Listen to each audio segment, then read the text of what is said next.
ஓம் ஸ்ரீ குருப்பியோ நம. ஸ்ரீ மகாபரிவாதனம் மகாபரிவாதனம் மகாபரிவாதனம். இன்னைக்கு தெய்வத்தின் குரல் பாகம் 5ல் குரு என்ற தலைப்பில் பிரிவா சொல்கிறத மேலே வாசிக்கிறேன். இது பக்கம் 164 ஆரம்பிக்கிறது. இது நேற்றைய தலைப்பான பரமன் வைத்த பரீட்சை என்ற தலைப்பிலே கண்டினியூ ஆகுது.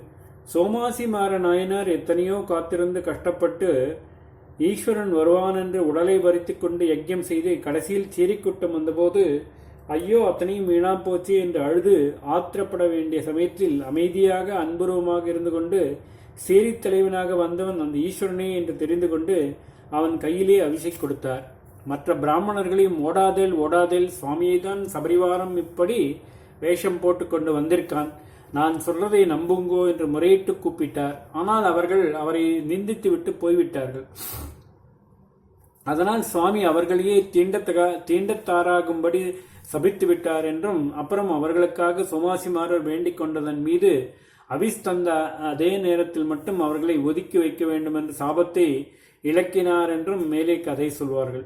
யஜ்யத்தில் கலந்து கொள்ள யாருக்கு அதிகாரம் இருக்கிறது யாருக்கு இல்லை என்று சாஸ்திரத்தில் எப்படி சொல்லியிருக்கிறதோ அதை அந்த பிராமணர்கள் பின்பற்றுவதில் தப்பில்லைதான்.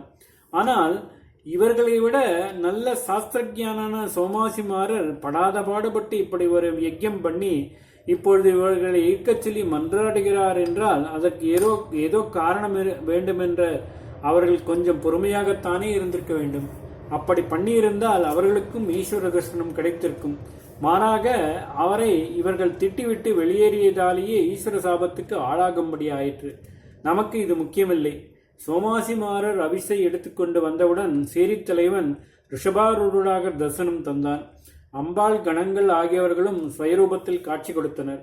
சோமாசிமார நாயனருக்கு ஜென்ம சாபல்யம் ஆயிற்று, ஜென்ம நிவர்த்தியும் ஆயிற்று, சிவலோகத்தை அடைந்தார்.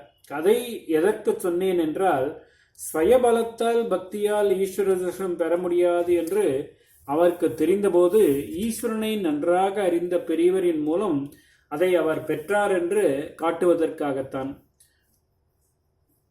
பச்சிலை காட்டி ஒரு பசுவை வரவழைப்பது போல ஒதுக்குப்புறத்தில் கிடந்த ஒரு கீரையை அவர் காட்டியதிலேயே ஈஸ்வரனுக்கு சிநேகிதர் ஸ்தானத்தில் இருந்தவர் அவருக்கு தாம் கடன்பட்டதாக நினைத்து அவனை வருவித்து கொடுத்து விட்டார். முதலில் ஈஸ்வரனை பிடிப்பதற்காக நாம் பிடிக்க வேண்டிய சுந்தரமூர்த்தியை எப்படி பிடிப்பது என்று யோசித்து சோமாசிமாரர் அர்ப்பணித்த கீரைதான் ஒரு விதத்தில் அவருக்காக சுந்தரரிடம் தூது போய் அவர்களை சேர்த்து வைத்திருக்கிறது. அதனால்தான் தூதுளங்கீரி என்ற பெயரோ என்னவோ. ஸ்ரீ வைஷ்ணவ சம்பிரதாயத்திலும் இப்படி ராமானுஜருக்கு முன்னால் ஆச்சாரிய புருஷனாயிருந்த ஆளவந்தார் என்பவர் ஆரம்ப நாட்களில் ராஜபோகத்துடன் வாழ்ந்து வந்த காலத்தில் மணக்கால் நம்பி என்பவர் தூதுளங்கீரை அனுப்பி வைத்து அவருடைய கவனத்தை கவர்ந்ததாக இருக்கிறது. ஆனால் வித்தியாசம் என்னவென்றால், அந்த கதையில் கீரை அனுப்பி வைத்த மணக்கால் நம்பிதான் ஆளவந்தாருக்கு குருஸ்தானமாக ஆனவர். எப்படியானாலும் அந்த கீரைத்தான் 2 பேருக்கும் நடுவே தூது போகிற மாதிரி அவர்களை சேர்த்து வைத்திருக்கிறது. ஈஸ்வரனே வேண்டியதில்லை, குரு போதும். அல்லது ஈஸ்வரன் வேண்டுமானாலும் அவனையும் குரு மூலமே சம்பாதித்துக் கொள்ளலாம் என்று காட்டுவதற்காகத்தான் கதை புராணம் சொல்கிறேன். குரு செய்யும் பரமோபகாரத்துக்காக நாம் அவருக்கு செய்ய வேண்டிய பக்தி ஒன்றே. நம்பிக்கை எல்லாவற்றுக்கும் மூலம் இவர் நிச்சயம் கடைத்தேற்றுவார் என்ற உறுதியான நம்பிக்கை வேண்டும். பக்தி ஸ்ரத்தை என்பது அதைத்தான். அடுத்த தலைப்பு, குருவுக்கு குறை இருந்தாலும். ஈஸ்வர பக்தி என்று தனியாக ஒன்று செய்யாமல் குரு பக்தி மட்டுமே பண்ணி கொண்டிருந்தால் போதும் என்று சொல்வதை ஆக்ஷேபித்து ஒன்று சொல்லலாம்.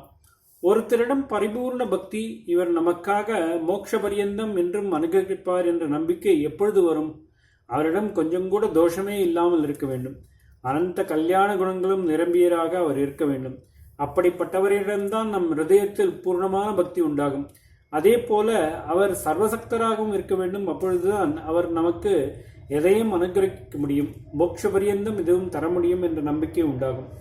ஈஸ்வரன் இப்படிப்பட்ட தோஷமே இல்லாத அனந்த குண நிலையன், அதோடு சர்வசக்தனும். இகம் பரம் இரண்டிலும் அத்தனையும் அனுகிரகிக்க முடிந்தவன் என்பதில் சந்தேகமில்லை. யாருக்குமே இதில் கொஞ்சம் கூட சந்தேகம் கிடையாது. ஆனால் இம்மாதிரி தோஷம் என்பது கிஞ்சித்தும் கூட இல்லாதவராகவும் நமக்காக எதையும் சாதித்து தரக்கூடிய சர்வசக்தி பொருந்தினவராகவும் இருக்கும் ஒரு குருவை நாம் பெற முடியுமா? என்னதான் மகான் என்றாலும் கோபம் கீபம் என்று ஏதோ ஒன்று, இதிலேயாவது அவருக்கு ஆசை துவேஷம் என்றெல்லாம் கொஞ்சமாவது இருக்கிற மாதிரி தானே அவர்களும் தெரிகிறார்கள். சர்வசக்தி என்று எடுத்துக்கொண்டாலோ இவர் எதுவும் முடிகிற சர்வசக்தர் என்று காட்டுகிறபடி எந்த குருவாவது இருப்பதாக சொல்ல முடியுமா? அவர்களே போடுகிற பிளான்களில் கூட சிலது நிறைவேறாமல் போவதையும் பார்க்கிறோம். அவர்களும் தங்கள் காரியங்கள் நடப்பதற்கு ஈஸ்வரனை பிரார்த்தித்து கொண்டு அந்த சக்தியை தானே நம்பியிருக்கிறார்கள் என்று கேட்கலாம். இருக்கட்டும், அவர்களும் ஈஸ்வர சக்தியை தான் டிபெண்ட் பண்ணி கொண்டிருப்பதாகவும் அவர்களிடம் கூட தோஷ லேசங்கள் இருப்பதாகவும் இருக்கட்டும். ஆனால் எங்கும் நிறைந்துள்ள ஈஸ்வரன் அவர்களுக்குள்ளும் இருக்கிறானா இல்லையா? அவர்களையே தோஷ ரகிதமான சுத்தவஸ்து உத்தம குண சம்பன்னன் சர்வசக்தி மந்தர் என்று நினைத்து நாம் பக்தி பண்ணினால் நிஜமாகவே அவர்களுக்குள் அப்படி தோஷ ரகிதமாகவும் சுத்தமாகவும் கல்யாண குண பூரிதமாகவும் சர்வசக்தி மயமாகவும் இருக்கிற ஈஸ்வரன் அந்த பக்தியை ஏற்றுக்கொண்டு நமக்கான அனுகிரகத்தை பண்ணாமல் போவானா என்ன? நாயிடத்திலும் நாயை தின்கிறவனிடத்திலும் கூட ஈஸ்வர பாவனை இருந்தால் வாஸ்தவமாகவே அவர்கள் மூலமாகவும் அவன் அருள் செய்வான் என்னும்போது நம்மை விட எவ்வளவோ மடங்கு சுத்தரான நல்ல குணம் ஒழுக்கம் கல்வி முதலவை நிரம்பியவரான கருணையும் நம்மை காப்பாற்றும் எண்ணமும் உள்ளவரான நம்மை விட எவ்வளவோ மடங்கு அனுஷ்டான சக்தி சாதனாபலம் ஆகியவையும் இவற்றால் பெற்ற அனுகிரக சக்தி உடையவரான குருவின் மூலம் அவரையே மனசார நம்பிக்கொண்டு கிடைக்கிற நமக்கு அனுகிரகம் பண்ணாமலும் கூட ஒரு ஈஸ்வரன் இருப்பானா என்ன? ஓம் ஸ்ரீ குருப்யோ நமஹ. ஸ்ரீ மகாபரிவாஜரணம் மகாபரிவாஜரணம் மகாபரிவாஜரணம்.